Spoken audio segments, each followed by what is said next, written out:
Can we have a few questions for her presentation? Thank you very much. I'm keeping.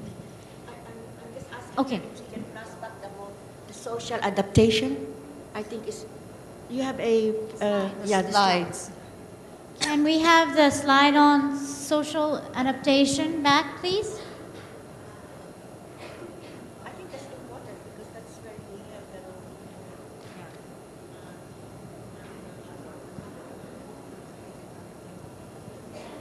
The slide on social adaptation. No, well, do you have a specific question regarding? You have, yeah, it was fast because I was in a hurry. Sorry about that. While we wait for the slide, do we have any other questions for Babette?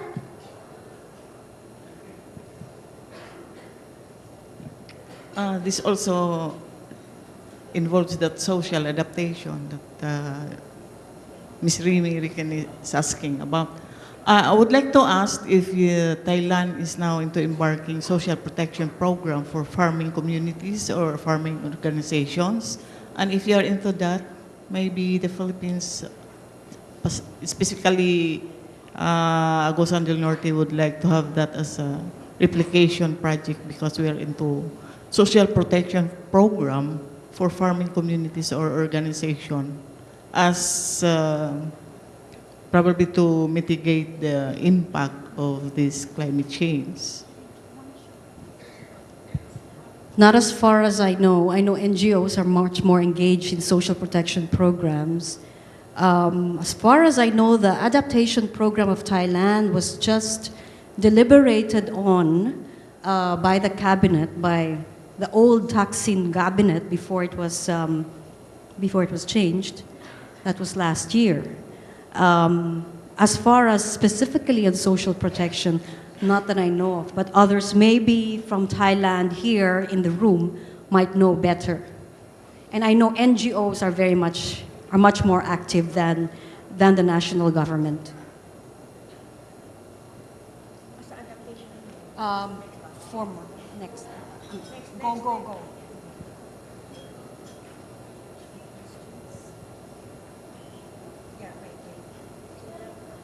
No, these are the different clusters of vulnerable people in vulnerable places. Some more, please. This is just a reiteration of what adaptation is. This. Okay, this one. All right. This is some of the autonomous adaptation strategies of people. Now, you can disaggregate this according to gender. And the question being really, who does what? What types of adaptation strategies do women and men do? And whether they are constrained in employing these strategies, or are they being enabled?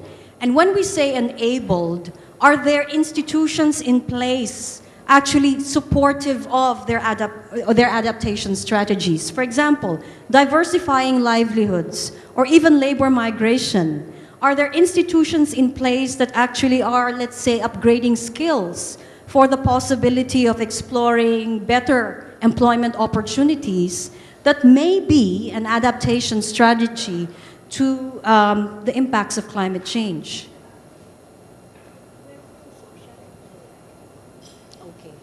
Another question, please.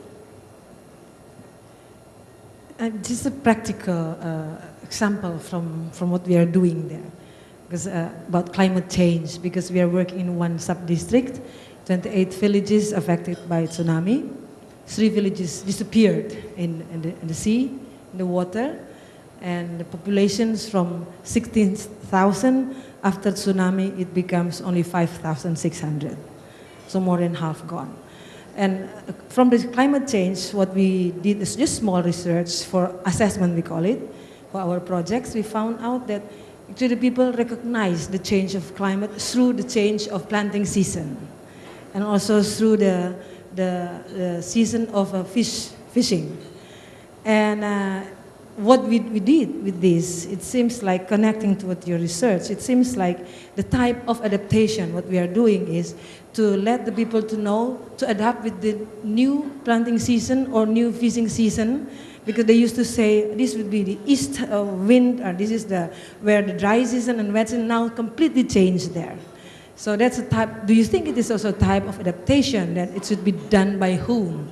And what we do is for fishermen and agriculture is different, and to adapt with the new planting season or new fishing season, because they used to say this would be the east wind, or this is where the dry season and wet season now completely changed there. So that's a type, do you think it is also a type of adaptation, that it should be done by whom?